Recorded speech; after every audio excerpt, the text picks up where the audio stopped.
श्रीमद् भगवत गीता में भगवान अर्जुन को समझाते हैं कि तू पहले इंद्रियों को वश में करके इस ज्ञान और विज्ञान का नाश करने वाले महान पापी काम को अवश्य ही बलपूर्वक मार डाल।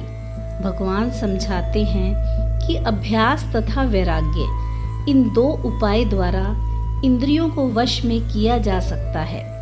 विषय तथा इंद्रियों के संयोग से होने वाले राजस सुख को तथा निद्रा, आलस्य और प्रमाद जनित तामस सुख को वास्तव में क्षणिक तथा नाशवान समझकर इस लोक और परलोक के समस्त भोगों से विरक्त रहना वैराग्य है। और परमात्मा के नाम रूप गुण चरित्र आदि का श्रवण तथा कीर्तन करना, लोक सेवा के कार्यों में इंद्रियों को लगाना तथा धारण शक्ति के द्वारा अपने कार्यों को शास्त्र के अनुकूल तथा उनमें स्वार्थ दोष पैदा न होने देने की चेष्टा करना अभ्यास है। इन दोनों ही उपायों से मन को वश में किया जा सकता है।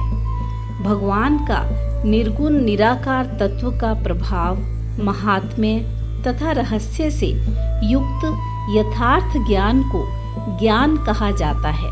इसी प्रकार सगुण, निराकार और दिव्य साकार तत्व के लीला, रहस्य, गुण, महत्व और प्रभाव से युक्त यथार्थ को विज्ञान कहते हैं। इस ज्ञान और विज्ञान की यथार्थ प्राप्ति के लिए हृदय में जो आकांक्षा उत्पन्न होती है, उसको यह काम रूप शत्रु अपनी मोहिनी शक्ति के द्वारा नित्य निरंतर दबाता रहता है। अर्थात पद ज्ञान विज्ञान के साधनों में बाधा पहुंचाता है। इसीलिए काम को नाश करने वाला बतलाया गया है। नाश शब्द के दो अर्थ होते हैं, एक तो अप्रकट कर देना और दूसरा वस्तु का अभाव कर देना। पूर्व श्लोकों में ज्ञान को काम से ढका हुआ बतलाया गया। ज्ञान और विज्ञान को समूल नष्ट करने की तो काम में शक्ति नहीं होती, क्योंकि काम की उत्पत्ति अज्ञान से हुई है। अतः ज्ञान विज्ञान के एक बार प्रकट हो जाने पर तो अज्ञान का ही समूल नाश हो जाता है। फिर तो ज्ञान विज्ञान के नाश का प्रश्न ही नहीं रह जाता।